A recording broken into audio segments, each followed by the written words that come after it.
Friend, ನಾನು ನಿಮ್ಮ Venkat. Black berry syrup ಬಂದು ಕೆಮ್ಮಿಗೆ ಮತ್ತು ಆಂಟಿ ಅಲರ್ಜಿಗೆ ಯೂಸ್ ಮಾಡ್ತಾರೆ. ಇದು ತುಂಬ ಒಳ್ಳೆ ಕಂಪನಿಯಾಗಿದೆ, ಮ್ಯಾಕ್ 2000 ಮತ್ತು ಇದು ಮ್ಯಾನುಫ್ಯಾಕ್ಚರಿಂದ ಸುಮಾರು 12 ತಿಂಗಳವರೆಗೂ ಇದನ್ನು ಯೂಸ್ ಮಾಡ್ಬೋದು. ಇದರ MRP 99 ಅಥವಾ 99. ಇದು ಡ್ರೈ ಕಾಫಿಗೆ ಮತ್ತು ಮೂಗಲ್ಲಿ ಒಂಥರ ಬಿಸಿ ಟೈಪ್ ಇರುತ್ತಲ್ವ ಅದಕ್ಕೆ, ಮತ್ತು ಆಂಟಿ ಅಲರ್ಜಿ ಇರುತ್ತಲ್ಲ ಅದಕ್ಕೆ ಎಲ್ಲದಕ್ಕೂ ಯೂಸ್ ಮಾಡ್ತಾರೆ. ಈ ಸಿರಪ್ ಯೂಸ್ ಮಾಡೋದ್ರಿಂದ ನಿಮಗೆ ಕೆಮ್ಮು ಸಹ ನಿವಾರಣೆ ಆಗುತ್ತೆ. ಇದನ್ನು ತೆಗೆದುಕೊಳ್ಳೋದಕ್ಕಿಂತ ಮುಂಚೆ ಡಾಕ್ಟರ್ ಸಲಹೆ ಪಡೆದು ನೀವು ತಗೊಳೋದು ತುಂಬ ಉತ್ತಮ.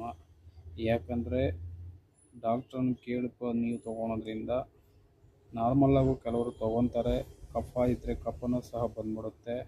ಇದು ಎಲ್ಲ ಥರದ ಕೆಮ್ಮಿಗೆ ಆಗುತ್ತೆ ಹೇಳಬೇಕು ಅಂತಂದರೆ, ಡ್ರೈ ಕಾಫು ಅಂತಲ್ಲ, ಕೆಮ್ಮು ಅಂತಲ್ಲ. ಬಟ್